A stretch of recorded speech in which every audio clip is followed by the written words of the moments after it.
حدیث نمبر 13 آپ صلی اللہ علیہ وسلم نے فرمایا تم میں سے کوئی شخص اس وقت تک کامل مومن نہیں بن سکتا جب تک کہ اپنے نئے مسلمان کے لیے وہی نہ چاہے جو اپنے لیے چاہتا ہے۔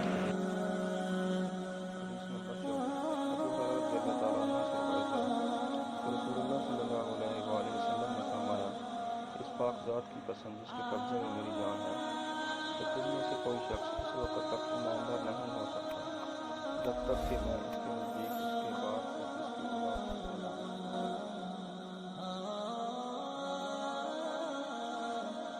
حدیث نمبر 16 آپ صلی اللہ علیہ وسلم نے فرمایا یہ 3 باتیں جس کسی میں ہوگی وہ ایمان کی مٹھاس پائے گا، اللہ اور اس کے رسول اس کے نزدیک تمام محبوب سے زیادہ محبوب ہیں،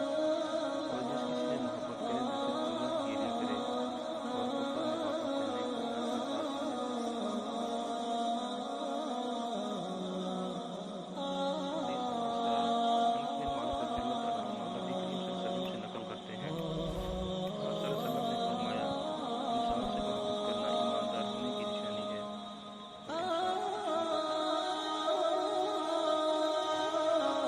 حدیث نمبر 18 عبادہ بن صامت جو جنگ بدر میں شریک تھے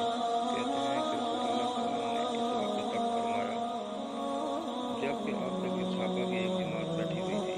کہ تم لوگ مجھ سے اس بات کا عہد کرو کہ اللہ کے ساتھ کسی کو شریک نہ کرنا اور چوری نہ کرنا اور زنا نہ کرنا اور اپنی اولاد کو ناحق قتل نہ کرنا اور ناصب و کام کسی پر باناموز پر کسی بات میں حصہ بنانا اور کسی اچھی بات میں اللہ اور رسول کی نافرمانی نہ کرنا۔ بس جو کوئی تم میں سے اس عہد کا پورا کرے گا تو اس کا ثواب اللہ کے نزدیک ہے، اور جو کوئی ان بری باتوں میں سے کسی اور مبتلا ہو جائے گا اور تمہیں بھی اس کی سزا اسے مل جائے گی تو یہ سزا اس کا کفارہ ہو جائے گی، اور جو